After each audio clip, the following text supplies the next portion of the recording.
funding for NEA. With that, I'll yield back the remainder of my time to the gentleman from Rhode Island. I thank the gentlelady. For too long, the arts have been the first target for spending cuts in our public schools and here at the federal level. It is at our own economic peril that we continue to deprive our youth and our communities of their connection to the arts.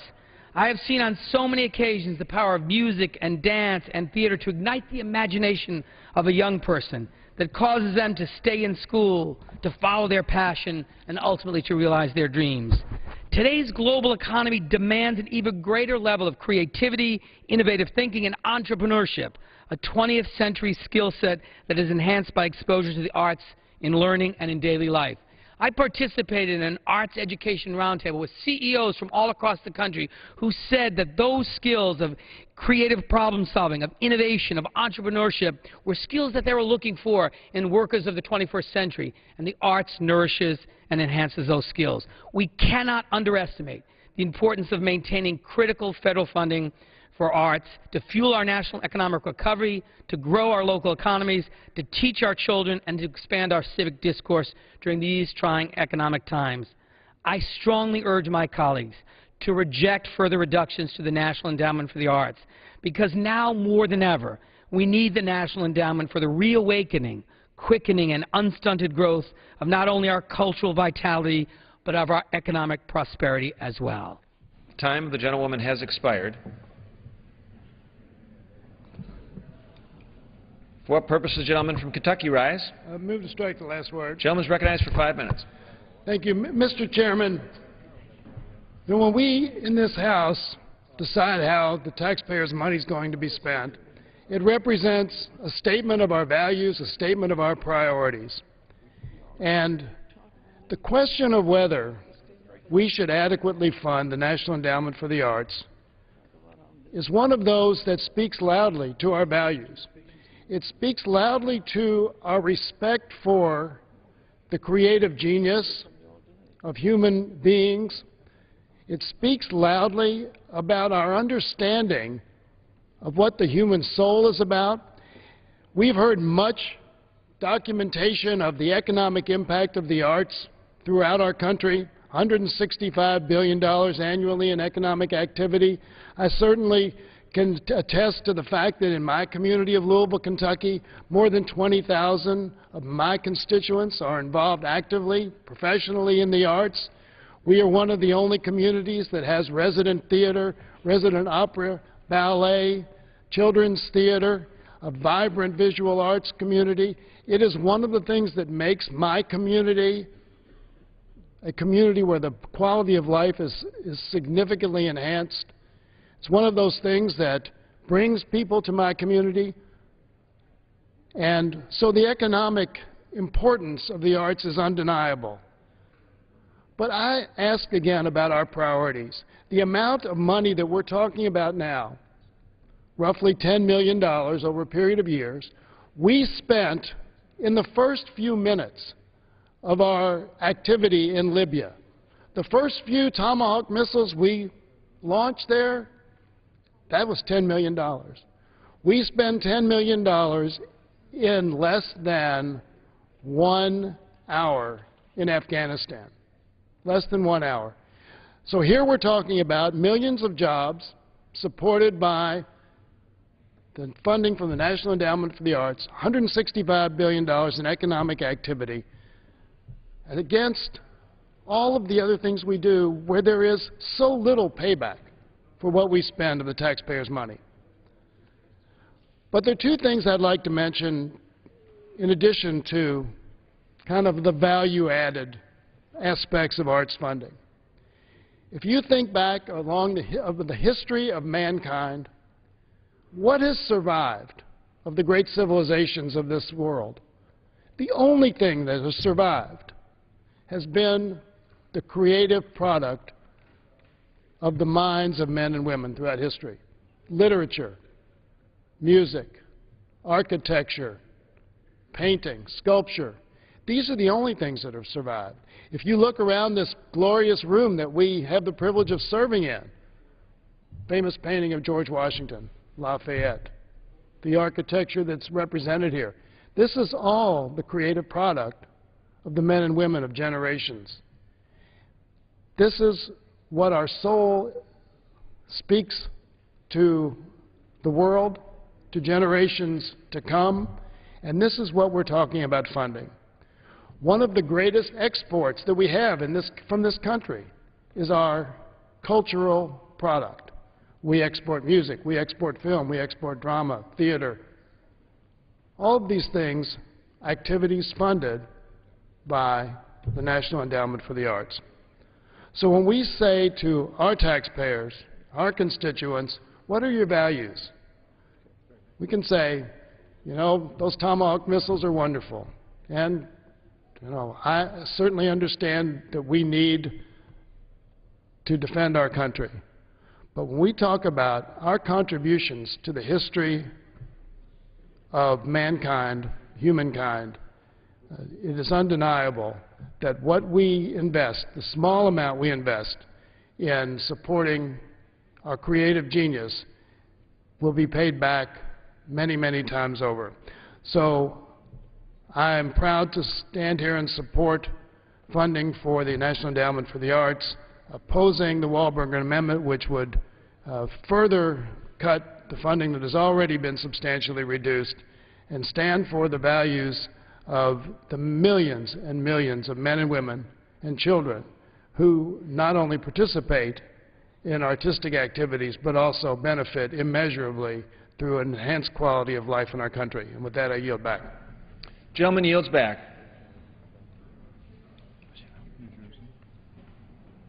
What purpose does the gentleman from New Jersey rise? I move to strike the requisite number of words. Gentleman is recognized for 5 minutes.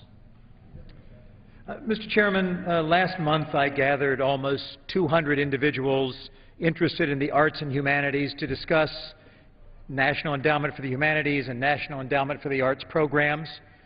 The turnout was impressive, but considering their eagerness to win endowment grants, it was also a reminder of how tight funding is for these critical programs.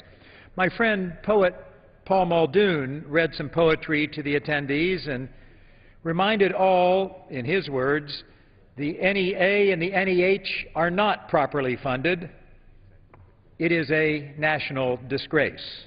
Now, that was before the amendment that is here tonight that would cut the NEA even further. The NEA and the NEH help ensure a well-rounded education and result in a well-rounded society. Now, of course, the National Endowment for the Arts and the National Endowment for the Humanities are different, but they are similar in what they bring to our nation. The arts and humanities inspire our children to explore their own creativity and encourage positive development in the course of their educational careers. The arts and humanities are a fundamental component of our society, and they indeed warrant federal funding. The arts and humanities help us know ourselves as a people. Just a few weeks ago, here on this floor, the House approved a bill that increased the spending for the Department of Defense by $17 billion. The total funding for the endowments is hardly more than 1% of that increase in defense spending that was passed. Talk about misplaced priorities.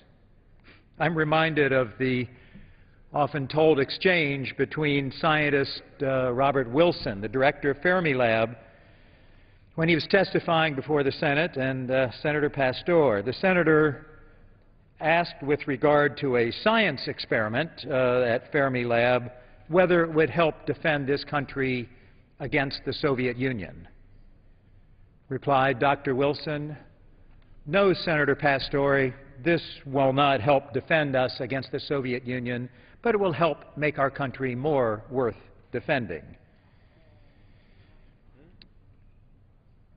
This amendment is based on the premise that arts and humanities are a luxury.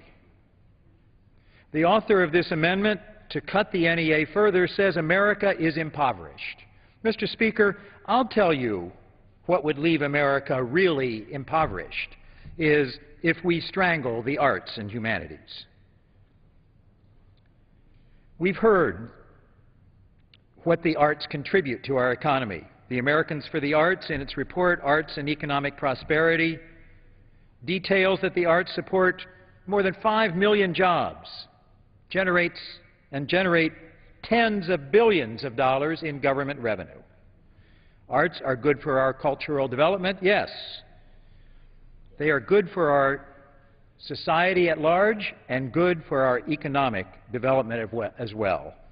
I've heard from a number of my constituents on this matter, and nearly everyone has pleaded with me to preserve as much funding as possible for the arts and for the humanities. As one of them said poignantly, quote, "A nation without culture is a nation without a soul," end quote. I strongly oppose this amendment and other efforts to strangle the arts and humanities in America and to defund the National Endowment for the Arts and the National Endowment for the Humanities. I yield back my time. Gentleman yields back. For what purpose does the gentleman from Virginia rise? Mr. Chairman, I move to strike the last word. Gentleman's recognized for 5 minutes. Mr. Chairman, I rise in opposition to the amendment. Our focus today ought to be on jobs, and as some of my colleagues have already said, funding the arts creates jobs. For negligible investments, we create lots of jobs because not only are the arts supported, but when you have artistic programs, restaurants, and other activities generate jobs all over the community. And our focus ought to be on education. Those children, for example, who are involved in the arts do better in school. Now, we're trying to cut funding for the arts in this amendment, and we cannot ignore why all these cuts are necessary. Last December, we passed a tax cut of $800 billion, $400 billion a year. Now we're looking to make cuts. Most of the projections are that we need $4 trillion over the next 10 years in deficit reduction, $400 billion a year. I hope we don't ignore the fact that that's the same number, 400 billion tax cuts a year, and now we're looking for 400 billion spending cuts a year. And so when we talk about cutting the arts, when we talk about cutting Social Security and Medicare and education and everything else, we cannot ignore the fact that all of these cuts are designed to preserve the tax cuts that we passed in last December. And so to preserve those tax cuts, many going to millionaires, multimillionaires, and oil companies, we find ourselves having to deal with this amendment to cut the arts. And, Mr. Chairman, we should not be lulled into accepting caps. Caps just delay the inevitable, because caps don't cut anything today. But when you start appropriating under the caps in a few weeks or a few months, we'll find that there's not enough money for the arts. There's not enough money for Head Start. There's not enough money for education or Social Security or Medicare. So when you accept the caps, you're ultimately going to have to make these cuts. We don't have any crisis today, Mr. Chairman, because some don't want to increase the debt ceiling. The debt ceiling is a perfunctory responsibility of this Congress. We've already spent the money. The debt ceiling just acknowledges what we've already done. We need to just pass the debt ceiling and get back to the regular order where we make choices. Do we want to cut Social Security, Medicare, and the arts in order to preserve tax cuts, many going to the oil companies and multimillionaires? I hope not. And we should begin by defeating this amendment. I yield back the balance of my time. Gentleman yields back. For what purpose does the gentleman from Minnesota rise? Mr. Chairman, I rise to strike the last word. Gentleman's recognized for 5 minutes. Mr. Chair, in Minnesota, we understand that the arts are an essential part of our economy and the number of jobs it creates. The arts are so vital to our economy and our development, civic life, that in 2008, Minnesotans voted to amend our state constitution to raise money, yes, to tax themselves and dedicate part of the revenue to the arts. Minnesota is the only state in the country where there's a dedicated public funding source for the arts. In our Constitution, Mr. Chair, we passed a legacy amendment. Hunters, anglers, conservation, parents, seniors, all came together to say the arts, along with preserving our environment, is integral to our legacy, to our way of life in Minnesota. In my district alone, the arts employ over 8,000 people, and the arts and the culture industry contributes over $830 million to Minnesota's economy. Investing in the arts makes economic sense, and it's good public policy. As has been pointed out, for every dollar that is spent by the NEA, $9 in economic activity is generated. We must make tough choices, given this fiscal crisis, and I believe the NEA's budget has been targeted and it has been shrunk enough. The NEA's budget has been cut 20% since 2010. Our artists, poets, writers, musicians, producers, sculptors, singers, dancers, photographers, and actors contribute millions of dollars to our local economy and create a vibrant social space for us to come together. And we hear time and time again from the major corporations and from the startup companies, from computer companies to healthcare companies to our universities, that it is American creativity and space for the art that allows America to move forward. So I strongly oppose this cut, and I reject any further attacks on the NEA's budget. Mr. Chairman, I yield back.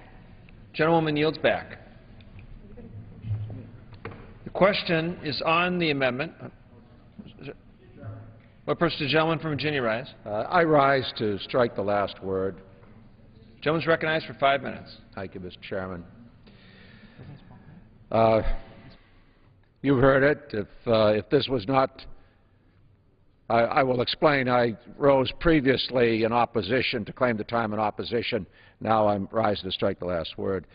Mr. Chairman, if this was not such a late hour, we would have had 5, 6 times as many members rising in opposition to this amendment. And I trust they reflect the general sentiment of the country. You know, Winston Churchill, at the height of World War II, was told by his budget director that to conserve money for armaments, they needed to cut the arts. And he turned to him and said, if we do that, what is it that we're fighting for? The arts reflect the highest aspirations of our humanity. And in fact, in this country, they're a reflection of the true American spirit. Our talent, our ability to communicate, our ability to relate to one another. Now, let me be specific about what this amendment would do, because every single member of this body has a direct grant from the National Endowment for the Arts going to that congressional district. If this amendment was to pass, more than $100 million in non-federal matching funds for NEA awards would be lost. The number of Americans reached as a result will decline by 36 million compared to the number of Americans reached by NEA this year. The number of children and youth will decline by 3.6 million. And in fact, there'll be a near 17% decrease in state and regional partnerships. I think if the members fully consider the impact of this, they'll realize this is one of the most effective federal government programs that we have. We have a gentleman, his name is Rocco Landesman. He could be making considerably more than he's making today in income, but he's chosen to devote his time and attention to leading the National Endowment for the Arts. In fact, he has suggested that given the fiscal situation that confronts us, perhaps we should reduce the number of platforms for artists so as to save money. But he is determined not to reduce the quality of artistic performance in this country. We have so many talented people, so much potential, and it is the NEA that reaches out and finds that potential. All over the country, this is a fully national program. Every single congressional district benefits from grants from the NEA, and those grants expand the economy, the focus of the grant, and in fact, multiple times, I'm trying to recall the number, I think it's 5 or 6 times at a minimum, many times it's 10, 20 times the amount of money that is contributed to a particular artistic focus when the NEA decides that it's worthy of getting a grant. They have maintained their credibility. In fact, when they were under attack in the 1990s, they made sure that every grant passes a very high level of scrutiny. Even though, like most of us, don't believe in censorship, they understand all the competing political pressures. They have navigated those political waters. The Our Town program that the chairman of the subcommittee referred to is a terrific program. It really develops the best of what America is all about. This has been a long night. We have tried to fight the good fight over here against any number of efforts to cut programs, to repeal legislation. Time of the gentleman has This expired. is one of the most important. I would urge this body to reject this amendment, to show our support for the National Endowment for the Arts and really for the phenomenal artistic talent that it underscores and generates in this country. Thank you, Mr. Chairman. Time of the gentleman has expired. The question is on the amendment offered by the gentleman from Michigan. Those in favor say aye. Aye. Those opposed say no. No. The opinion of the chair, the noes have it. Purpose of the gentleman from Michigan rise. Mr. Speaker, I request a recorded vote.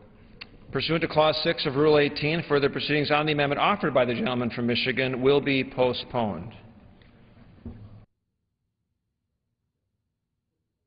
The clerk will read. Page 105, line 14, National Endowment for the Humanities, Grants and Administration, $135 million. What purpose the gentleman from Georgia rise? Mr. Chairman, I have an amendment at the desk. It's the one that's in the congressional record, number 13. Designate the amendment. Amendment number 13, printed in the congressional record, offered by Mr. Brown of Georgia. The gentleman is recognized for 5 minutes. Thank you, Mr. Chairman.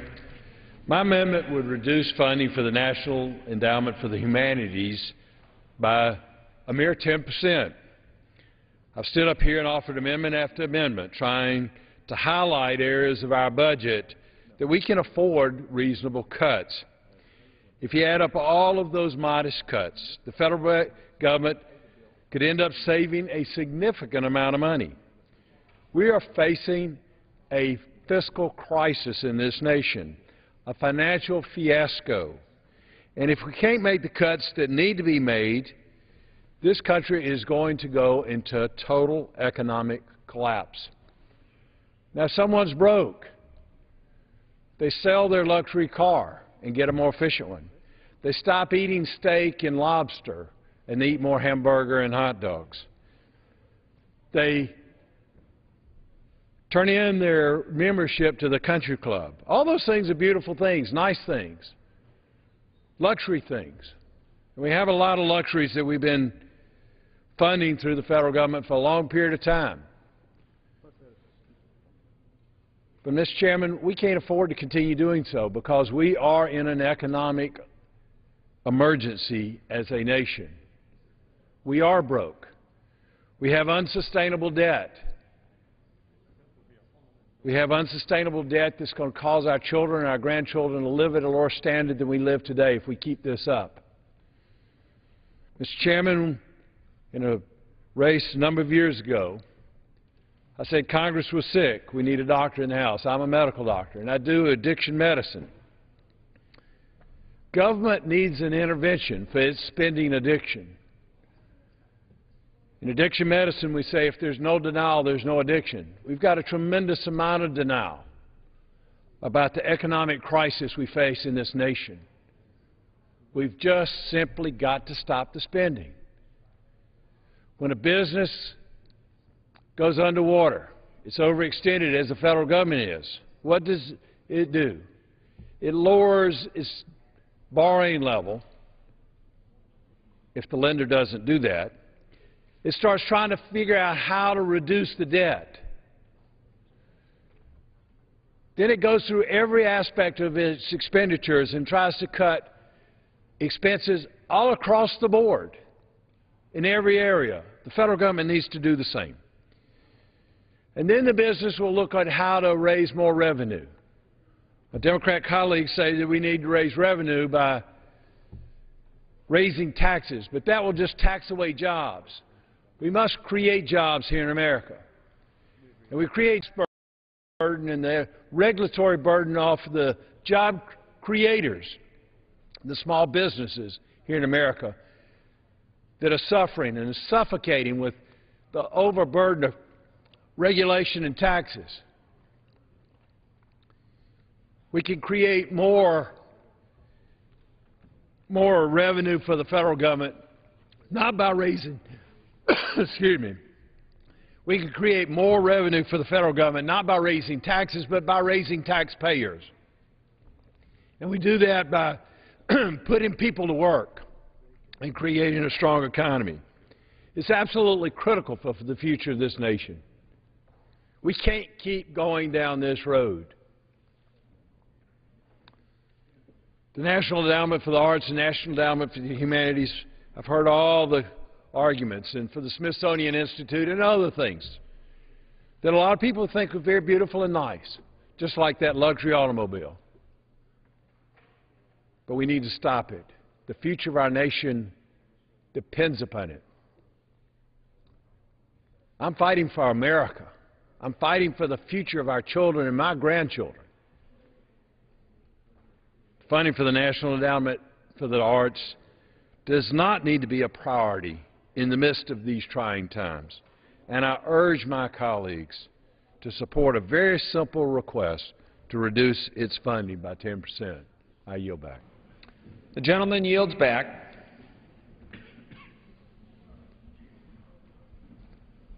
For what purpose does the gentleman from Virginia rise? I think I'll wait till the chairman. For what purpose does the gentleman from Idaho rise? Move the committee do now rise.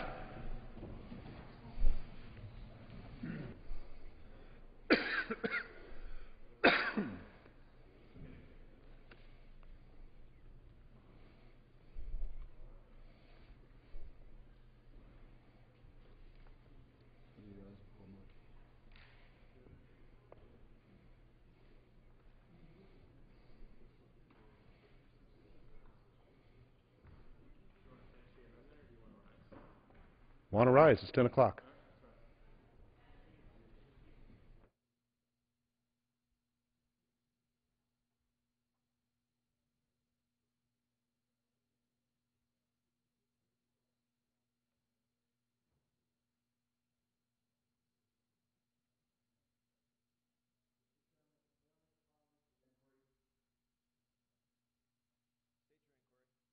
If the committee does now rise, an amendment has been offered, would not the body, the committee of the whole, take up the conclusion of that amendment when we reconvene on the same bill, the next time the bill is brought up, whether it be tomorrow, Friday, Saturday? The amendment will still be pending. This amendment will be pending. Okay. Thank you. The question is on the motion that the committee rise. All those in favor say aye. All those opposed say no. The ayes have it. The motion is adopted. Accordingly, the committee rises.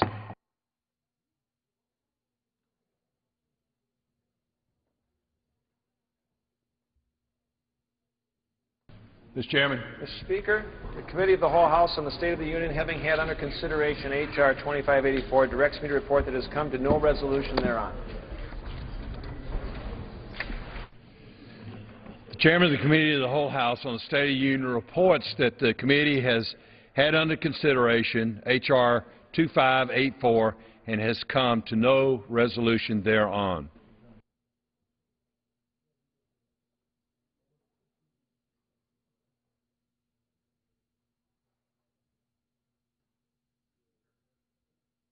The House do now adjourn.